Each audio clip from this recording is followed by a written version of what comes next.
ascribe to him, call him, oh, he must be God. Look at the miracles he can do, and look at all the wonders he's performing. And so he will allow people to give him the title of God when he's on earth. And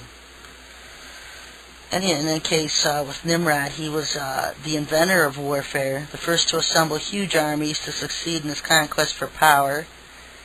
And he also used his ally, the king of Arabia, and had conquered all of Asia.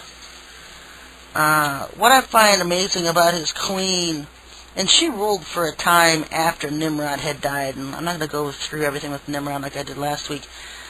She ruled for 42 years after Nimrod had died. And so there's that number 42, because we know when the Antichrist comes, he's going to rule on the earth for 42 months. And here she ruled for 42 years. And what I found amazing, because I had never even had known this before I started studying all this, is that she is the one who had built the ancient city of Babylon, and Hanging Gardens, the seventh wonders of the world. They attribute that to Semiramis as having built the new city of Babylon in Iraq. And of course, this modern day, this ancient Asia is modern day Iraq. And if you look at that whole area, like Iraq and Kuwait and Turkey, that whole area was called Asia back in the olden days. The Iranians were known as the Medes. The Medes and the Persians was the Iraqis and the Iranians. But that whole area there, with Iraq being the central part, is what we would consider Asia, and also Turkey being a part of that. And she was supposed to be responsible for building many of the ancient cities on the Euphrates and Tigris rivers, and for erecting many of the largest monuments and sites in all of Asia.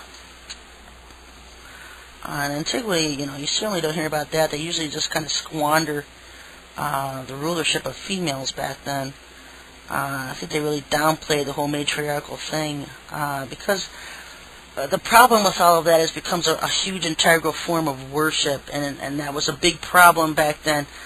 I think one of the things that really blew me away was that Solomon had allowed this whole thing with Semiramis, because she also takes on the name of Asherah. I'll get into that a little bit. But their symbol, Asherah's symbol, was a pole. It was a wood stick. They would take a tree branch and cut all the tree branches off of it, and it would just be a pole in the ground. And this was a symbol of Asherah, who was this Eve worship, and they relegated to Semiramis, and it all just goes back to Eve, folks. He allowed it to stay in the temple for 236 years. So he wasn't just one of these people that in his later years turned his back on God. For hundreds of years he had turned his back on God. And so I think that was amazing. He was just evil for most of his life then at that point, because I don't know how many years he lived. But a symbol for Eve worship, for the Semiramis, for this Asherah, stood in the temple of God for 236 years, and the Lord didn't destroy it. Does that tell you how much patience he has? And so, some of our antiquity is a history of a people certainly just mixed in with a lot of evil and idolatry and idol worship, more so than you could even imagine. Some of the names affiliated with the Semiramis, this queen of Nimrod, was Astarte, Ashtoreth of Canaan, also the Semitic Ishtar of Babylon. And you're familiar with Ishtar of Babylon because you're familiar with Easter. Our Easter celebrations celebrate Ishtar, and the goddess of fertility.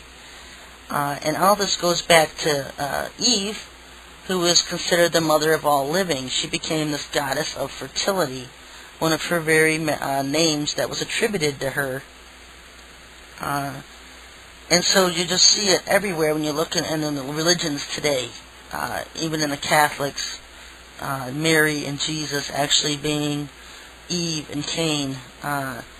And that's what started this whole thing, because the Lord had told me that it was all a facade, that this whole Mary and baby Jesus thing was not Mary and Jesus, it was Eve and Cain worship. Semiramis was also, she's said to be a female prototype of Hercules, just very beautiful, very voluptuous, a very stunning woman to look at, but also in herself a Nephilim giant, an Anarchy.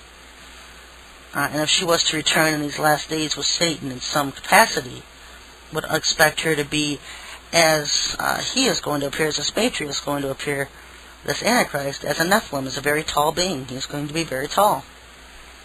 And don't be surprised, folks, if one of these beasts coming is black, because there was a black obelisk that was found in Nimrod's records that recorded his military achievements on it against the Western kings. And also finding in the Bible codes, or even history itself, the Bible codes I see black and relating to a beast. In ancient history, they depict Semiramis as being a black queen. And like I said, she is basically just thrown out there as a symbolism of Eve.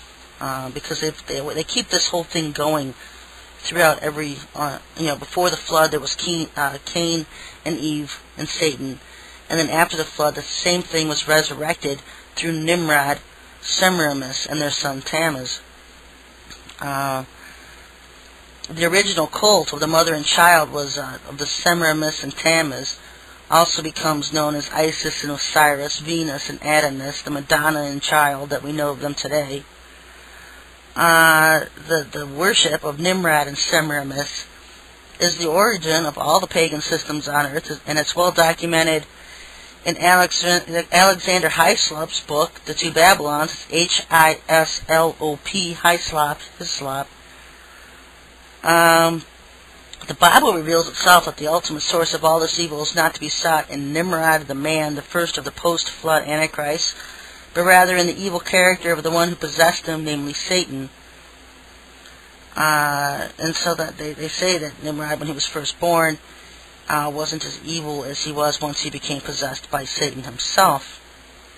And I've already gone through stating that he was an Anak. He was one of these giants. He was born of the serpent seed line himself.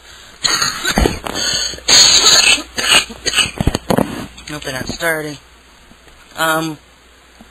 His wife, Ham's wife, was serpent seed line.